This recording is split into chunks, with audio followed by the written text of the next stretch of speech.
Meskipun saya tidak pernah ke sana, tapi saya tahu betul mazhab beliau karena al arwah junudun apa mujannada. Begini, saya sering dingetikani Mbah Mun, politik tidak jelas itu bagian dari kejelasan. Ini yang perlu dicatat. Jadi politik tidak jelas itu bagian dari apa? Kejelasan. Misalnya begini, siapa yang mengira Khalid bin Walid yang sangat musuhi Rasulullah, dia panglima orang kafir ketika ngalahkan Rasulullah di perang Uhud, akhirnya Khalid bin Walid masuk apa? Islam. Begitu juga Wahsy, qatilu ahabbin nasi ila Rasulillah, pembunuh Sayyid Hamzah, akhirnya juga masuk Islam. Begitu juga Abu Sufyan, dia pemimpin besar kafir Mekah ketika perang Badar, ketika perang Khandaq, akhirnya juga Islam dan menjadi mertua Rasulullah Shallallahu Alaihi Wasallam. Dari fakta ini kemudian banyak ulama alim yang ngambil sikap itu ya coro Jawa itu anggang-anggang. Anggang-anggang itu gak tegas, tapi gak tegas dari rumusan ilmu yang detail. Saya ulang lagi, gak tegas tapi dari rumusan ilmu yang apa? Detail. Bisa saja orang yang sekarang kafir suatu saat mukmin atau muslim. Bisa saja yang sekarang sedang fasik suatu saat soleh. Bisa saja yang mondok 3 bulan rois PB NU. Sementara yang mondok lama kadang KRT. Tapi itu hanya hukum duniawi. Saya yakin yang KRT ini PBNU di akhirat. Karena mondoknya lebih apa? Lama. Itu tak jamin. Saya juga berencana mimpin NU di akhirat saja, bukan di dunia. Makanya saya mohon SK itu berakhir muktamar mendatang. Karena saya sudah kiai sebelum diangkat. Makanya saya ulang-ulang, kalau pengangkatan itu niatnya ikror, saya terima. Tapi kalau niatnya ngangkat, tak gugat di pengadilan. Ini tidak guyon, ini betulan itu. Ya, tapi ini hanya guyon saja. Nah, ini penting saya utarakan teori ngaji ya. Ini saya bacakan naskah asli Sayyid Umar Hafid supaya Anda dapat barokah beliau. Karena beliau selain alim allamah, muridnya Habib Salim, juga beliau pernah ngaji kutub Sayyid Abdul Qadir Segaf di Jeddah. Juga beliau sering istifadah di beberapa kiai. Ini saya baca teks Arabnya kemudian saya terjemah. Bagi yang tidak setuju pemaknanya bisa gugat, karena saya baca Arabnya. Yang nggak setuju pemaknanya bisa gugat, tapi tak jamin kalah karena saya paham betul teksnya maknanya seperti itu. Logikanya tadi ya, ketika Rasulullah ngambil sikap tegas kepada qatilu Hamzah yaitu Wahsy, dan ketika Rasulullah ngambil sikap tegas pada orang-orang yang mengalahkan beliau di perang Uhud, kaifa yuflihu qaumun fa'alu bi anbiya'ihim hakadha, bagaimana mereka jadi orang benar atau orang yang dapat apa? Kebahagiaan kalau mereka perlakuannya seperti Nabi seperti ini, yaitu Nabi sujjawajjuh masyhur wa kusirat ruba, yaitu Nabi itu wajahnya terluka, gigi serinya tanggal. Orang-orang seperti ini tuh nggak akan bejo kalau orang Jawa, nggak akan falah. Tapi apa yang terjadi? Allah menurunkan ayat laisa laka minal amri syai'un aw yatuba 'alaihim aw yu'adzibahum. Muhammad itu bukan wilayah kamu ngecap orang, menstigmasi orang itu tidak wilayah kamu. Saya bisa saja mengampuni mereka atau menyiksa saya itu atau menyiksa mereka itu wilayah saya, kata Allah. Saya bisa saja mengampuni mereka atau menyiksa mereka itu wilayah saya. Sehingga akhirnya apa? Rasulullah tidak ngambil sikap yang mungkin orang lain mengatakan itu tidak tegas. Tapi itu kearifan.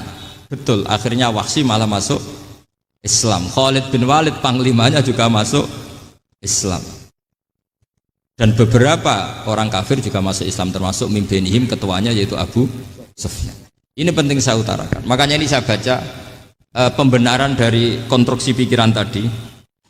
Nah ini supaya khas. Ini khasnya orang mondok 10 tahun nih. Jadi ini tak baca ini. Nah, biar jelas ini nanti teksnya persis ya, tidak saya rubah. Ini di kitab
Gus Bahak sampean sing ngaji.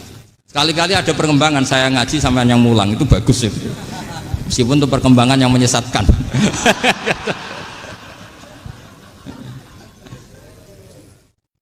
Ini penting saya utarakan. Ini dawuhnya Said Umar ya. Orang yang sekarang sedang kafir bisa saja orang ini nanti nyafaati kamu. Yaitu beliau orang ini Islam, kemudian Islamnya serius, maka punya hak syafaat. Sementara kamu Islamnya biasa-biasa saja. Itu masyhur kayak Sayyidina Umar. Sayyidina Umar Islam di hari itu langsung makomnya makom yang a'la, sehingga mengalahkan yang sudah Islam lebih lama. Karena Islamnya Umar itu menjadi izzatul Islam betul. Makanya jangan benci orang tegas teman-teman, kadang ya ada baiknya. Abu Bakar itu sudah Islam tapi layinal janib, orangnya santun. Kalau dipisai orang yang menengahi lah kira-kira seperti itu. Begitu juga Bilal, Ammar, Suhaib. Singkat cerita, Rasulullah itu sering dibully ya, sering disiksa orang-orang kafir. Rasulullah berharap, wah kalau yang Islam gini terus repot. Melihat Umar ini petarung di pasar Ukad, dia dapat uang itu kalau tarung, menangan. Kata Rasulullah, kalau ini yang Islam ya bagus. Beliau berdoa, Allahumma aizal Islam bi Umar. Itu kira-kira 2 hari dari doa beliau, Umar masuk Islam. Itu pertama masuk Islam itu orang-orang kafir diparani. Kalau kamu ganggu Rasulullah Muhammad tak bunuh. Semenjak itu orang kafir yang gentenan sembunyi. Sehingga kata para mereka yang Islam selalu jaya mut aslama Umar ketika Umar masuk Islam. Itu dalam 1 hari Islam itu Rasulullah sudah ngendikan Umar yang Islam sehari ini imannya kalau ditimbang separuh ahli dunia masih unggul sama Islamnya Umar. Nah bisa saja seperti itu. Jadi saya minta sama teman-teman yang mencintai ilmu, tidak tegas itu bagian dari ketegasan dalam ilmiah. Karena kita ini tidak mengendalikan dunia, tidak mengendalikan hidayat, hanya Allah piyambak yang ngasih hidayat. Maka sikap kita laisalaka minal amri syai'un aw yatuba alaihim aw yu'adzibahum. Rasulullah yang ahabbul khalqi ilallah saja tidak boleh tegas karena semuanya potensi itu ada. Cuma kita tegas dalam kebenaran saja, tapi nggak perlu tegas dalam mengawal kebenaran. Kenapa demikian? Karena Islam ini agama yang akan dijaga Allah ila yaumil. Yang jaga Islam bukan PBNU, bukan PP Muhammadiyah, bukan kiai. Yang menjaga Islam namun Allah Subhanahu wa ta'ala. Makanya Sayyidina Umar itu kalau disuruh mikir Islam itu nggak mau betul. Masyhur itu dalam tarikh. Umar mimpin itu sukses, banyak futuhat. Singkat cerita akhirnya orang tuh kelangenan, wah kalau Umar meninggal kayak apa. Sehingga Abdullah bin Umar setiap jalan-jalan tuh dibully. Kalau sekarang dibully, ya Abdullah bin Umar bapak kamu itu gimana, sudah sepuh mau meninggal kok tidak suksesi. Kalau saja ada orang penggembala kemudian meninggalkan kambingnya di hutan, kamu anggap orang yang mudoyi enggak, menyia-nyiakan kambing itu enggak? Ya iya kata Abdullah bin Umar. Apalagi amru hadil umat ini mau ditinggal gelanggang, nanti suatu saat Umar meninggal. Mbok ya suksesi supaya jelas. Logika itu diaturkan ke Umar radhiyallahu anhu, ke Sayyidina Umar. Pertama Umar agak tertarik dengan logika itu. Lama-lama beliau marah. Tidak jadi. Saya tetap tidak akan istikhlaf, tidak akan suksesi. Dan saya tidak akan mikir Islam katanya. Islam akan diurus oleh Allah Subhanahu. Terus beliau ngendikan, Islam ini jalan ketika ditinggal Abu Bakar. Bahkan ketika ditinggal ahabbul khalqi ilallah akramul khalqi indallah, yaitu Rasulullah Muhammad sallallahu alaihi wasallam. Coba Islam dulu dipimpin Abdul Qadir ketua wali, dipimpin Wali Songo, dipimpin orang top. Sekarang dipimpin mondok 3 bulan jalan. Karena Islam yang ngatur Allah Subhanahu wa ta'ala. Jadi ini penting.